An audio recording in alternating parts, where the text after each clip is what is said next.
Dear student, today we discuss in the microbiology as a biological field.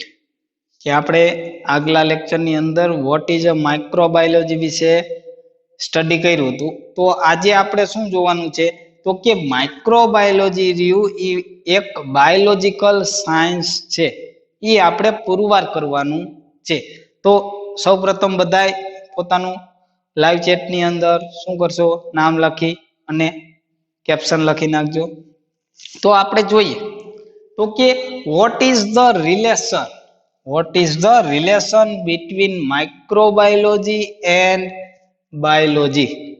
આપણે આજે શું જોવાનું તો કે relation between microbiology and biology, બાયોલોજીનો અને માઇક્રોબાયોલોજીનો રિલેશન શું છે. ત્યારબાદ હાઉ સ્ટડી ઓફ માઇક્રોબાયોલોજી, કે માઇક્રોબાયોલોજીની સ્ટડી કેવી રીતે આપને હેલ્પફુલ થાય છે. કેના માટે તો કે understanding the principle of biology, બાયોલોજીના અમુક પ્રિન્સિપલને સમજવા માટે માઇક્રોબાયોલોજી કેવી રીતે ઉપયોગ થાય એના વિશે આપણે વાત કરવાની. તો first of all the science of microbiology, કે માઇક્રોબાયોલોજીની સાયન્સ રહ્યું include the study of organism, કે એની અંદર કેવી સ્ટડી થશે તો કે સ્ટડી ઓફ ઓર્ગેનિઝમ.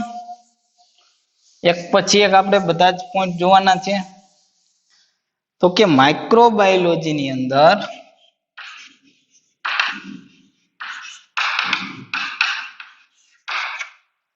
અંદર શું થશે તો કે સ્ટડી ઓફ ઓર્ગેનિઝમ, એટલે કે માઇક્રોબ્સ ની સ્ટડી કરવામાં આવે of the microscopic size, of microscopic size. Microscopic size એટલે કે અતિ સૂક્ષ્મ સાઇઝની અંદર જે ઓર્ગેનિઝમ હશે એ ઓર્ગેનિઝમને ની સ્ટડી કરવા માઇક્રોબાયોલોજીનો ઉપયોગ કરવામાં આવે છે. અને most of the micro organism process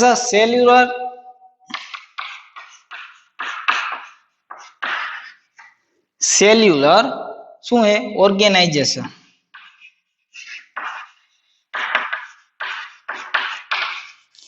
હવે તમે અભ્યાસ કરી ચૂક્યા કે સેલ્યુલર, એ સેલ્યુલર અને યુનિસેલ્યુલર. કયું તો કે યુનિસેલ્યુલર,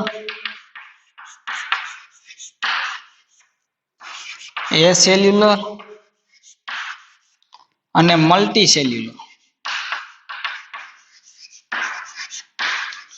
હવે યુનિસેલ્યુલર ની અંદર કયા ઓર્ગેનિઝમ આવશે તો કે બેક્ટેરિયાની બધાય, બેક્ટેરિયા ફંજાઈ. ત્યારબાદ એ સેલ્યુલર ની અંદર વાયરસ, એન્ડ મલ્ટી સેલ્યુલર ની અંદર અમુક ફંજાઈ એન્ડ આલ્ગી નો સમાવેશ કરવામાં આવે છે. એટલે કે યુનિસેલ્યુલર એક જ સેલ ની અંદર બધી પ્રોસેસ થતી હશે.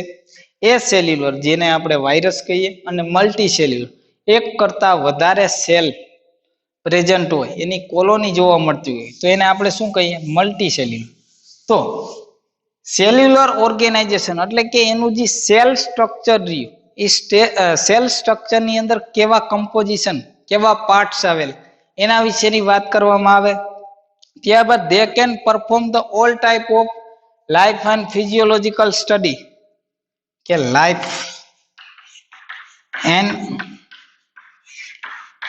ફિઝિયોલોજીકલ એટલે એની દેહ ધાર્મિક ક્રિયાઓ, લાઈફની જે દેહ ધાર્મિક ક્રિયા પ્રોસેસ હશે, પ્રોસેસ લાઈક કેવી તો કે ન્યુટ્રિશન,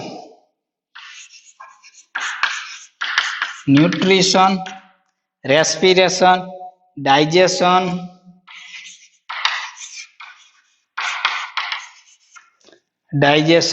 રેસ્પિરેશન,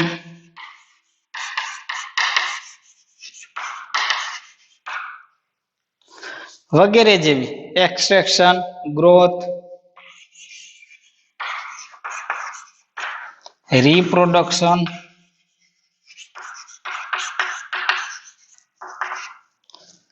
વગેરે જે ફિઝિયોલોજીકલ પ્રોસેસ રહે એ પ્રોસેસની પણ સ્ટડી કેની અંદર કરવામાં આવે તો કે માઇક્રોબાયોલોજીની અંદર ઓર્ગેનિઝમનું શું એક તો સેલ્યુલર ઓર્ગેનાઇઝેશન ચેક કરવાનું, ત્યારબાદ એની જે રૂટીન લાઈફ પ્રોસેસ અથવા તો physiological process like nutrition, digestion, respiration, extraction, growth, reproduction etcetera પ્રોસેસની અંદર એનું સ્ટડી કરવામાં આવે, ત્યારબાદ એનું એન્વાયરમેન્ટલ સિમ્યુલિટી પણ ચેકઆઉટ કરવામાં આવે, ત્યારબાદ કે તે ડાય આફ્ટર નેચર કે define the span and the manner they share all the property of living organism with the other organism કે જ્યારે ઈ ડેડ થાય અથવા તો ઈ મરી જશે ત્યારે કે બીજા ઓર્ગેનિઝમની જેવી પ્રોસેસ થાય કે જેમ સડી જવું અથવા તો કોહવાણની પ્રોસેસ થતી હશે એવી જ પ્રોસેસ આ બેક્ટેરિયા અથવા તો માઇક્રો ઓર્ગેનિઝમની અંદર પણ થતી હશે.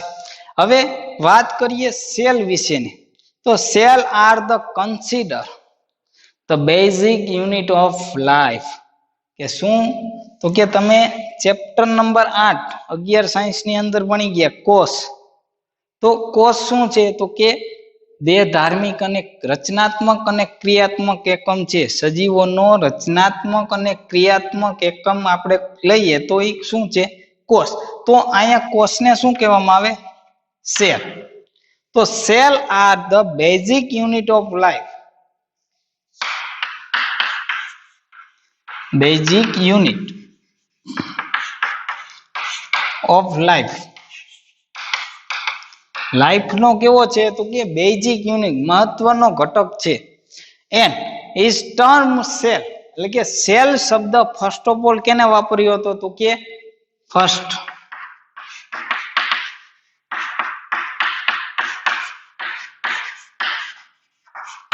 રોબર્ટ હુક નામના સાયન્ટિસ્ટે first of all Robert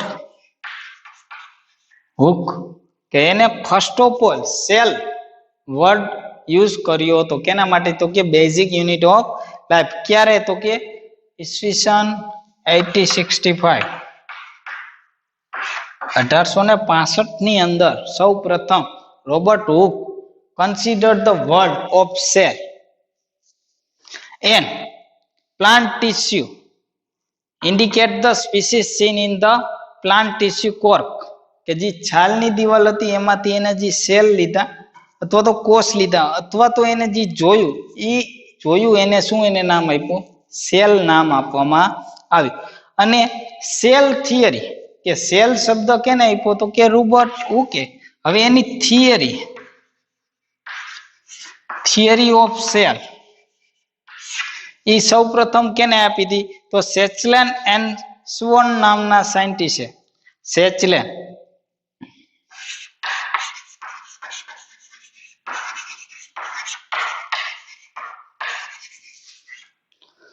સેચલેન and swan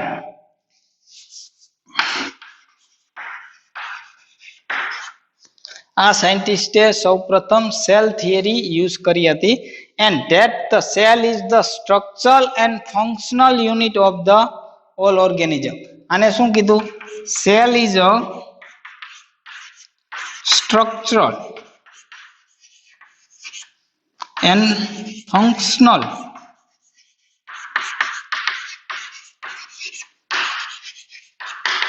unit of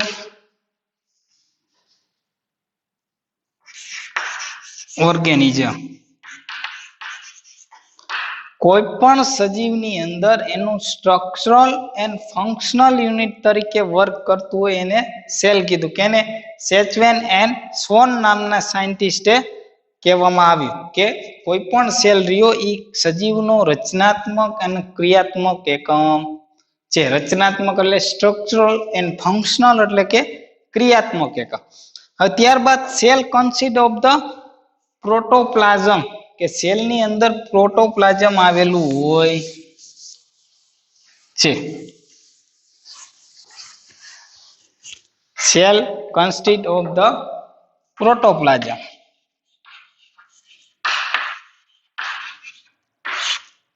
protoplasm membrane.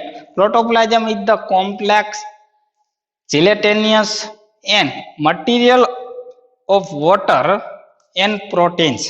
કે આની અંદર શું આવેલું હશે? પ્રોટોપ્લાઝમ શેનું બનેલું? તો સૌપ્રથમ કોમ્પ્લેક્સ રચના હશે, ત્યારબાદ જીલેટેનિયસ.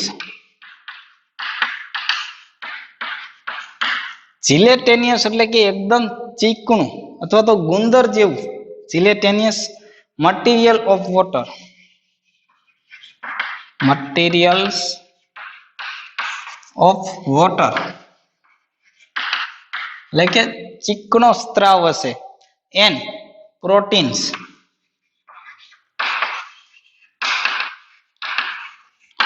તો પ્રોટોપ્લાઝમ શેનું બનેલું હશે? તો કે gelatinous material of water and proteins નું બનેલું હશે. ત્યારબાદ પ્રોટીન્સ, લિપિડ, ન્યુક્લિક એસિડ વગેરે, ન્યુક્લિક એસિડ વગેરેનું શું હશે? બનેલું હશે. It is the enclosed constituting by the flexibility cell membrane and some time by the rigid cell wall. કે આનું વર્ક શું, એનું કાર્ય શું? તો એનું મેન ફંક્શન, પ્રોટોપ્લાઝમનું મેન ફંક્શન શું થશે? તો કે એક તો સેલની કન્સ્ટિબિલિટી અને એની ફ્લેક્સિબિલિટી હશે, એને મજબૂત બનાવશે. સેલની ફ્લેક્સિબિલિટી એટલે કે જેમ રબરને આપણે તાણીએ અને પાછું એની અવસ્થામાં આવી જાય તો એની ફ્લેક્સિબિલિટી કહેવાય. એટલે કે સેલની ફ્લેક્સિબિલિટી જાળવવા માટે, તથા બીજું શું, અમુક સમયે રિજિડ સેલ વોલ તરીકે, rigid cell wall, cell wall એટલે કે કોષ દિવાલ, રિજિડ એટલે ઘટ્ટ કોષ દિવાલ બનાવવા માટે પણ એ વપરાય છે. તો એનું મેન ફંક્શન શું થયું? તો કે કોઈ પણ સેલની અંદર એની કોમ્પ્લેક્ટિબિલિટી ઓફ સેલ ફ્લેક્સિબિલિટી વધારવા માટે એન્ડ રિજિડ સેલ વોલ એટલે સેલ વોલને રિજિડ બનાવવા. Within the cell there is the central of control of the cellular activity. એટલે કે સેલ રહ્યો એના સેન્ટર પોઈન્ટ ની અંદર જે કોષ કેન્દ્ર આવેલું છે એની અંદરથી શું થતું હશે? તો કે સેલની બધી જ એક્ટિવિટી ક્રિએટ થતી હશે અથવા તો જનરેટ થતી હશે, અથવા તો એનું રેગ્યુલેશન ક્યાંથી થતું હશે? તો કે એના સેન્ટ્રલ પોઈન્ટની અંદરથી થતું હશે, કે જેને આપણે શું કહેવામાં આવે? કોષ કેન્દ્ર કહેવામાં આવે. અને એને અંગ્રેજીની અંદર ન્યુક્લિયસ, ન્યુક્લિયસ અથવા તો કોષ કેન્દ્ર, કે જે central part of cell, central parts of cell, સેલનો સૌથી મધ્યમાં ભાગ અથવા તો કોષ કેન્દ્ર એ શું કરતું હતું? તો કે સેલ્યુલર એક્ટિવિટી, સેલ્યુલર એક્ટિવિટી, સેલની જેટલી એક્ટિવિટી થતી હશે એ સેલની એક્ટિવિટી કરવા માટે and inheritance, and inheritance, inheritance એટલે કે આનુવાંશિકતા માટે, એટલે કે વારસામાં એપ્લાય કરવા માટે. જે ડીએનએ માં ચેન્જ થશે અથવા તો ડીએનએ જીનની અંદર ચેન્જ થશે એને આપણે શું કહીએ? ઇનહેરિટન્સ અથવા તો આનુવાંશિકતા. એના માટે જવાબદાર હોય એને આપણે શું કહીએ? ન્યુક્લિયસ કહેવામાં આવે. હવે એની અંદર એક બીજી રચના આવેલી હોય એને ન્યુક્લિયોઇડ કહેવામાં આવે. ન્યુક્લિયોઇડ કે જે પ્રોટોઝોઆની અંદર, પ્રોકેરિયોટિક ની અંદર જોવા મળે છે. હવે આપણે વાત કરી, આ હતું સેલની વાત, કે ક્યાં ક્યાં સાયન્ટિસ્ટે સેલ વર્ડ આપ્યો, ત્યારબાદ સેલ થિયરી, એન્ડ સેલ થિયરીના આધારે શું? તો કે structural and functional unit of the organism કે ઓર્ગેનિઝમનો સ્ટ્રક્ચરલ એન્ડ ફંક્શનલ યુનિટ કોઈ પણ હોય તો એ શું છે તો કે સેલ છે. ત્યારબાદ સેલના અમુક પાર્ટ વિશે આપણે જોયું. ત્યારબાદ બ્રાન્ચ ઓફ બાયોલોજી કે બાયોલોજીની અંદર બ્રાન્ચ કેટલી આવે તો સૌ પ્રથમ ક્લાસિફિકેશન ઓફ બ્રાન્ચીસ ઇન્ક્લુડ કે એની અંદર બોટની ઝૂલોજી માઇક્રોબાયોલોજી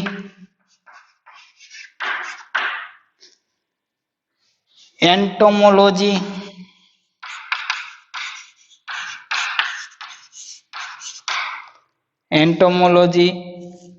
ત્યારબાદ molecular biology branch of biology. Classes of branch include કે બોટની એટલે કે જે આપણે various aspect of study of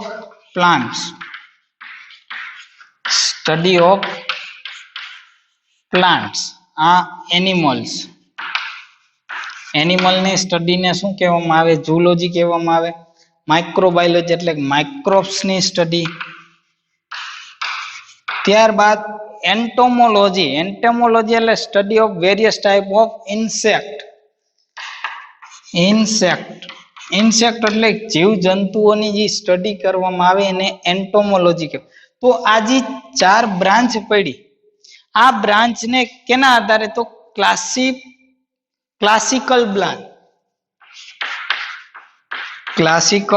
branch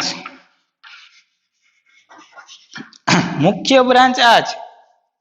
હવે ત્યારબાદ તો કે branch according to level of study કે એનું જે લેવલ કરીએ આની અંદર પણ એટલે કે જે મેન બ્રાન્ચ રહે એ મેન બ્રાન્ચની અંદર લેવલ ઓફ સ્ટડી જોઈએ. લેવલ ઓફ સ્ટડી તો લેવલ ઓફ સ્ટડી ની અંદર શું તો કે મોલેક્યુલર બાયોલોજી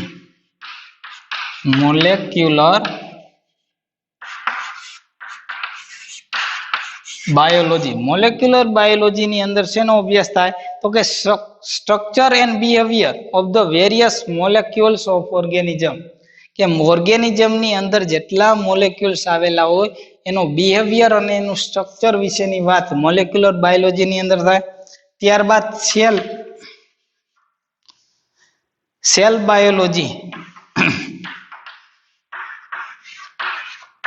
બાયોલોજી એટલે કે study of the cell structure and its function. કોઈ પણ બોડી હોય એ બોડીની અંદર કેવા પ્રકારના સેલ આવેલા એના સ્ટ્રક્ચર શું અને એના ફંક્શન શું એની વાત. એન્ડ ઓર્ગેનિઝમલ બાયોલોજી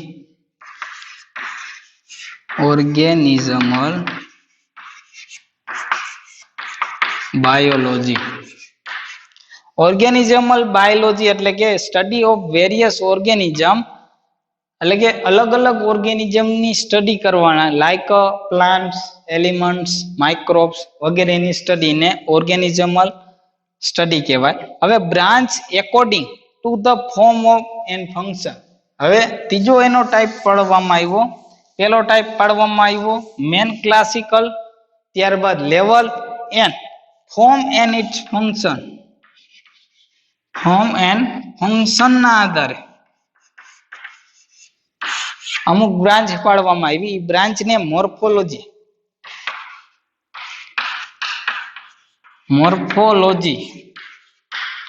મોર્ફોલોજી એટલે કે study of the shape and size and structure કે કોઈ પણ ઓર્ગેનિઝમ નું સ્ટ્રક્ચર અથવા તો એનું શેપ એન્ડ સાઇઝની સ્ટડી કરવામાં આવે, શેપ અને એના સાઇઝની સ્ટડી કરવામાં આવે તો એનું મોર્ફોલોજી કહેવામાં આવે છે. ત્યારબાદ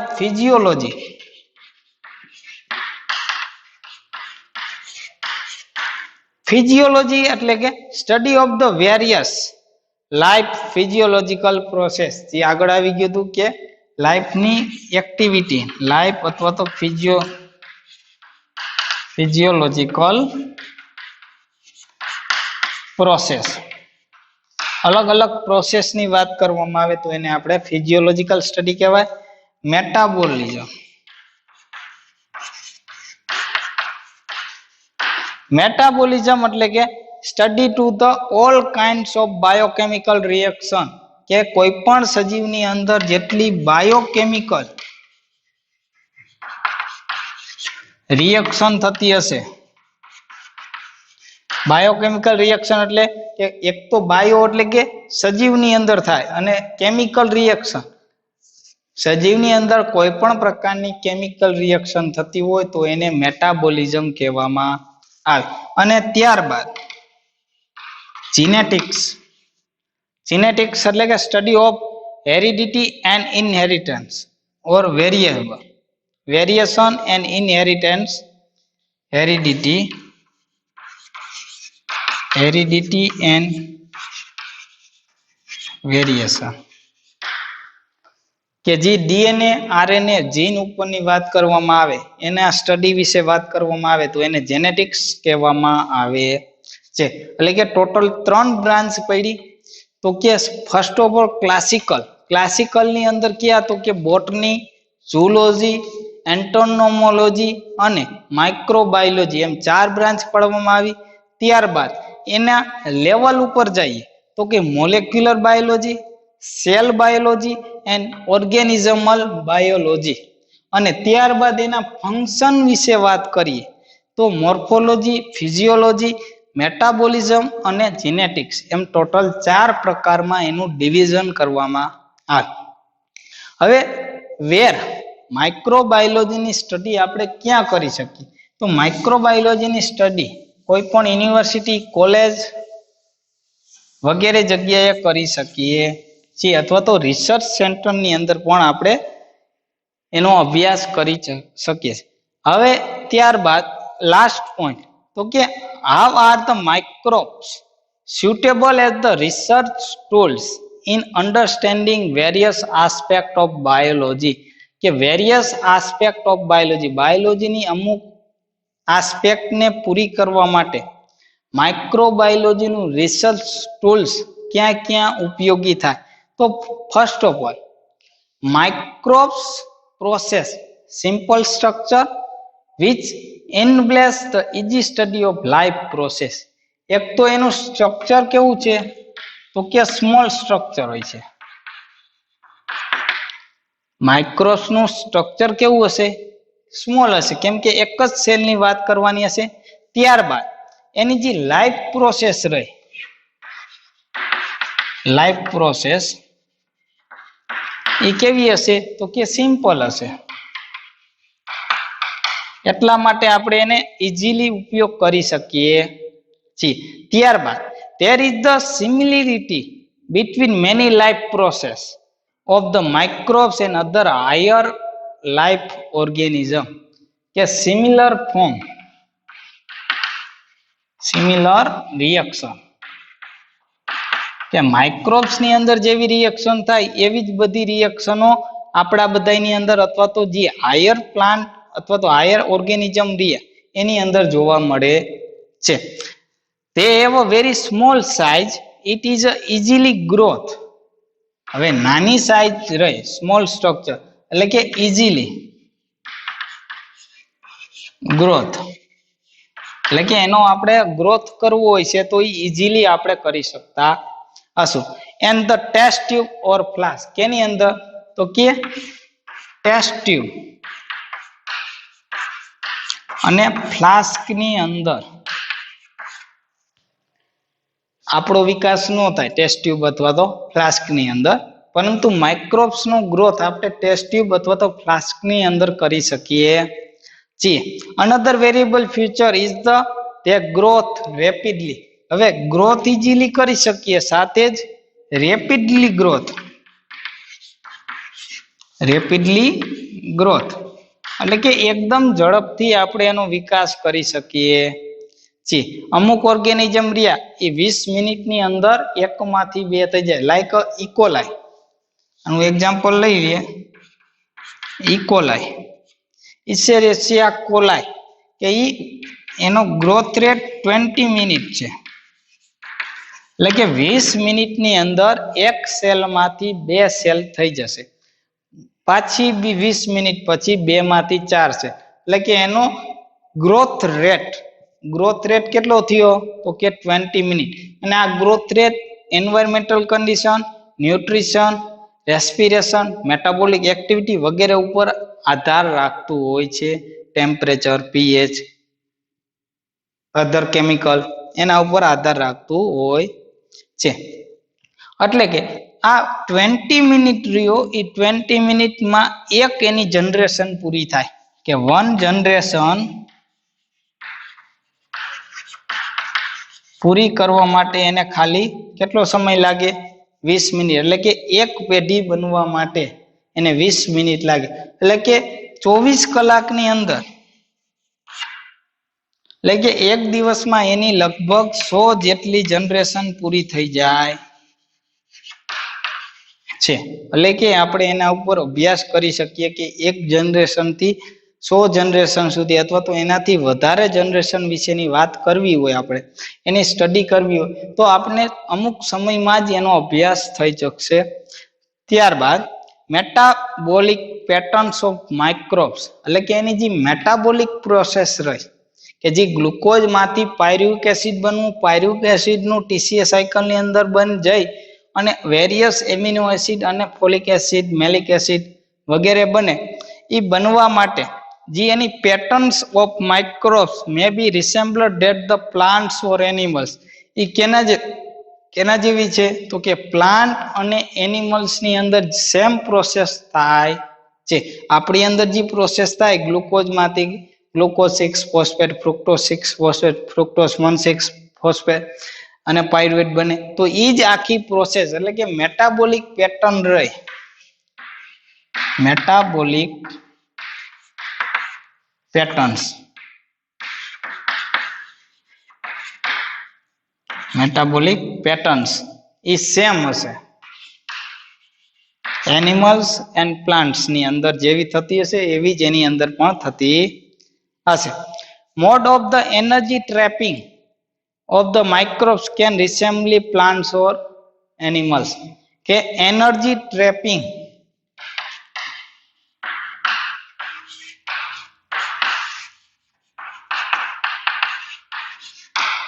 એનર્જી કેવી રીતે બનવી અને એનો ઉપયોગ કેવી રીતે થવો, એ સેમ પ્રોસેસ કેના જેવી છે તો કે એનિમલ અને પ્લાન્ટ જેવી જ છે. એટલા માટે micro as the biological fit, કે આપણો પ્રશ્ન હતો કે microbiology as the biological science, શા માટે એને બાયોલોજીકલ સાયન્સ કહેવામાં આવે? તો કે બાયોલોજીની અંદર જે ઓર્ગેનિઝમ રહ્યા, higher plant, lower plant, higher animals, lower animal, એની અંદર જેવી એક્ટિવિટી થાય, એની અંદર જેવો સેલ સ્ટ્રક્ચર ઓર્ગેનાઇઝેશન જોવા મળે, એનર્જી ટ્રેપિંગ રહ્યું, એ બધું જ કેના જેવું છે તો કે એના જેવું સેમ છે. એટલા માટે microbiology as a biological science. હવે ત્યારબાદ આપણે જોવાનું છે તો કે માઇક્રોબાયોલોજી એઝ અ સાયન્સ. માઇક્રોબાયોલોજીને સાયન્સ તરીકે લઈએ તો કે બેઝિક માઇક્રોબાયોલોજી ની અંદર શું આવશે તો કે morphology, physiology, microbial metabolism, microbial genetics, study of pathogenicity, શું કે સ્ટડી ઓફ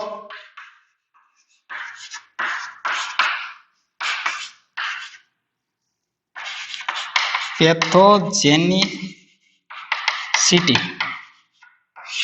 પેથોજેનિસિટી એટલે કે કોઈ પણ ઓર્ગેનિઝમ રહ્યો એ ઓર્ગેનિઝમને કારણે આપણે એના દ્વારા કેટલા પ્રમાણની અંદર રોગ થવાની શક્યતા થાય, અથવા તો એ આપણે ઉપયોગી છે કે નથી, નોન પેથોજન્સ છે અથવા તો કે પેથોજન્સ, એ ચેક કરવાની સ્ટડીને સ્ટડી ઓફ પેથોજેનિસિટી કહેવામાં આવે. માઇક્રોબિયલ ઇકોલોજી એટલે કે ecological characteristic, ecological characteristic, ecological એટલે કે આપણા ભૂગોળની અંદર પૃથ્વી ઉપર આજુબાજુમાં એ કેવી રીતે ગોઠવાયેલા, એની કેરેક્ટરિસ્ટિક શું, એના લક્ષણો કેવા, એ પણ એની અંદર સમાવેશ થાય છે. ત્યારબાદ ટેક્ઝોનોમી, ટેક્ઝોનોમી એનું નામકરણ, કેવી રીતે એને ક્લાસ પાડવામાં આવ્યો. ત્યારબાદ એપ્લાઇડ માઇક્રોબાયોલોજી,